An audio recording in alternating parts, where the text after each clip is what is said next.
টেটে ভুল প্রশ্নপত্র মামলা এবং বোর্ডকে এবারে সিদ্ধান্ত জানাতে একদিন সময় দেওয়া হচ্ছে। একদিন সময় দিয়েছে হাইকোর্ট এবং সেক্ষেত্রে বোর্ডকে ঠিক কি কথা বলা হচ্ছে হাইকোর্টের তরফ থেকে আমরা জানবো প্রিয়াঙ্কার কাছ থেকে। প্রিয়াঙ্কা, ঠিক কি বলা হয়েছে?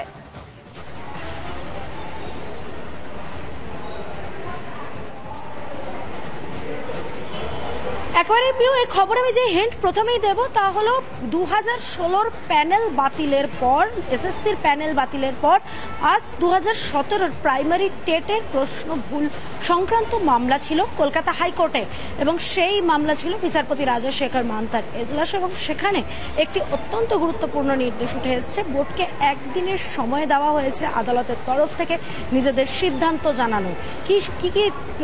কি সিদ্ধান্ত জানাতে হবে, যে প্রশ্ন ভুলের বিষয় বোর্ড ঠিক কি ভাবছে তার জন্য আদালতের তরফ থেকে দেওয়া হয়েছে 3টে অপশন।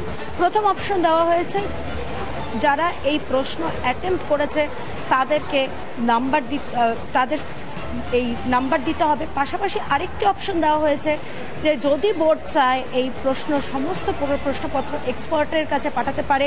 এক্সপার্টের কাছে যদি পাঠানো হয় সেক্ষেত্রে সেই এক্সপার্টরা যে প্রশ্ন থেকে যদি কোনোভাবে যাই বলুক না কেন প্রশ্ন সম্পর্কে সেই অনুযায়ী তাহলে নম্বর দিতে হবে। অন্যদিকে এই প্রশ্নপত্র থেকে ভুল প্রশ্নগুলো তুলে দিতে হবে। সেই ক্ষেত্রে প্রশ্ন যদি তুলে দেওয়া হয়, যারা এই প্রশ্ন অ্যাটেম্প করে নাম্বার পেয়েছেন তাদের নাম্বার স্বাভাবিকভাবেই কমে যাবে এবং অনেকে ফেলও করে যেতে পারেন এমনটাই মনে করা হচ্ছে।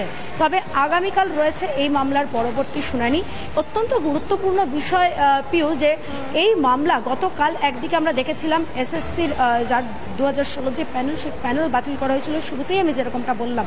তারপরে আজকে আবার এরকম একটি মামলা সামনে উঠে এসছে। একের পর এক বিভিন্ন ক্ষেত্রে মামলা এরকম উঠে আসাতে স্বাভাবিকভাবে